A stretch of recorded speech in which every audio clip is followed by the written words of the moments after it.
Pour échapper à une explosion nucléaire, un homme avait construit un abri anti-atomique dans sa maison. Alors que lui et sa femme venaient d'y entrer, leur maison explosa instantanément. La violente secousse terrifia Jacques, qui s'empressa de fermer la porte de l'abri et de programmer une ouverture automatique 40 ans plus tard, estimant que ce délai suffirait à dissiper les radiations nucléaires. En entendant cela, Jenny resta sous le choc, mais ils ignoraient que leur maison n'avait pas été détruite par une bombe nucléaire, mais par un avion qui s'était écrasé suite à une panne. Heureusement, Jacques avait minutieusement préparé leur refuge. Il y avait stocké des provisions pour 40 ans, préparé des générateurs et des équipements ménagers, et même aménagé un immense entrepôt ressemblant à un supermarché. Peu de temps après, sa femme enceinte donna naissance à un enfant. Pour permettre à son fils de s'instruire dans cet espace limité, Jacques créa une bibliothèque dans l'abri. Scientifique de profession, il enseigna à William diverses connaissances et langues. Pendant leur temps libre, il lui montrait des plantes et des fleurs, tandis que sa mère lui apprenait à danser, et lui inculquait les bases des bonnes manières et des interactions sociales. Bien que vivant dans un espace exigu, leur vie était pleine de bonheur. Pour célébrer le 18e anniversaire de William, son père lui offrit une carte de baseball précieusement conservée. Les années passèrent,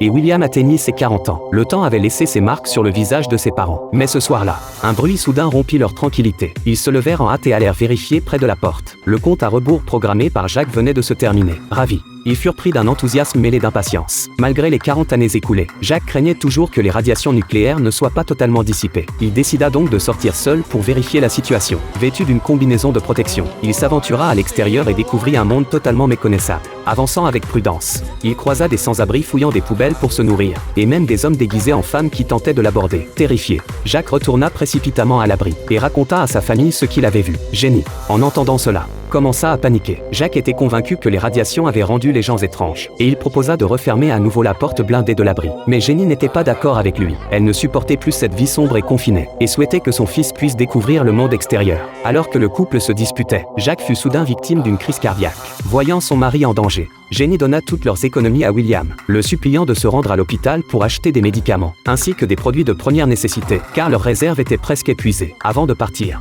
William emporta la carte de baseball que son père lui avait offerte. C'était la première fois qu'il sortait de l'abri. En marchant dans les rues, il ressemblait à un enfant, salutant joyeusement les passants, mais il devint rapidement un objet de curiosité pour les autres. William monta ensuite dans un bus, et se rendit dans un grand supermarché. Mais les économies de sa mère ne suffirent même pas à acheter un morceau de viande. Face à cette situation, William décida de rentrer chez lui, pour informer ses parents. Cependant, découvrant pour la première fois le monde extérieur, il s'égara et ne retrouva plus le chemin de l'abri. Il arriva devant un magasin de collection, et, intrigué, entra avec sa carte de baseball. Lorsque le propriétaire ouvrit la boîte contenant la carte, il resta bouche bée. Voyant que William ne connaissait pas la valeur de ses cartes, il lui proposa un prix de 40 $.